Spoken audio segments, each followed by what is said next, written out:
Bonjour à tous. Bonjour à toutes. Et bienvenue dans ce 4e module, pas comme les autres. Et non, parce que nous allons passer à la pratique, je peux vous le dire. Ah là oui, alors là prenez vos notes parce que vous allez voir, on va avoir une petite série de vidéos. Et donc dans chaque vidéo, on vous parlera de plusieurs outils possibles et on en détaillera un vraiment sur le principe des tutoriels comme on l'avait annoncé, en vous guidant pas à pas comment l'intégrer dans un coaching.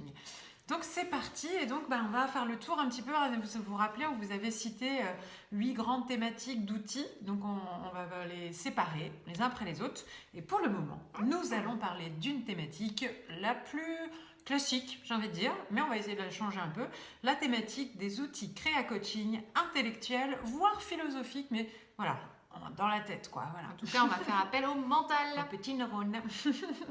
Alors du coup, peu importe le contexte, une personne vient vous rencontrer en coaching, elle a voilà, une difficulté, un objectif, etc. Rappelez-vous la méthode Créa Coaching.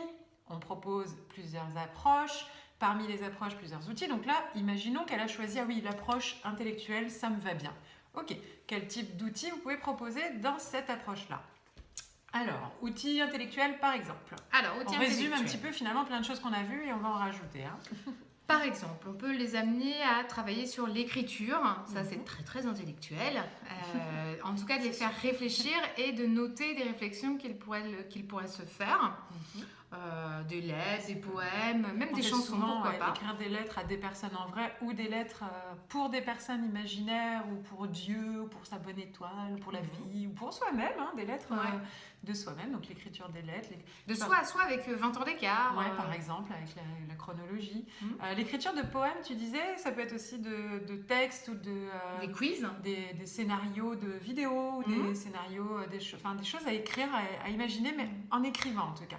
Les quiz, ça, super, selon la thématique, si vous avez 2-3 quiz sous la main, sur Internet, il y a plein de quiz.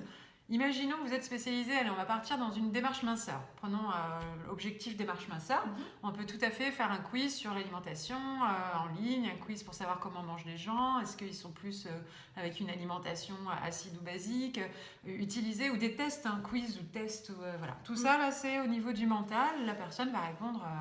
mentalement. Alors, il y a une chose que toi, tu es friande, c'est le mind map. Oui, alors les mind maps, vous connaissez probablement. Donc là, ça va être tout ce qui est finalement association d'idées, mais organisée par une carte qu'on va appeler une carte mentale, une carte heuristique. Chacun va lui donner le nom qu'il veut.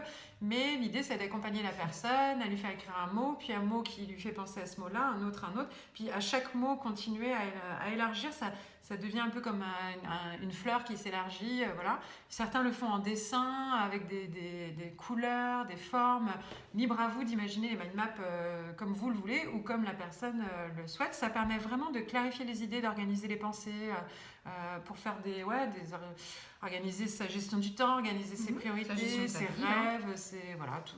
De manière globale. On l'utilise même dans les projets professionnels, on l'utilise à plein de niveaux. Donc, par exemple, les mind maps. Et puis dans les autres trucs qu'on utilise aussi pas mal, c'est les post-it. Ah là là, oui.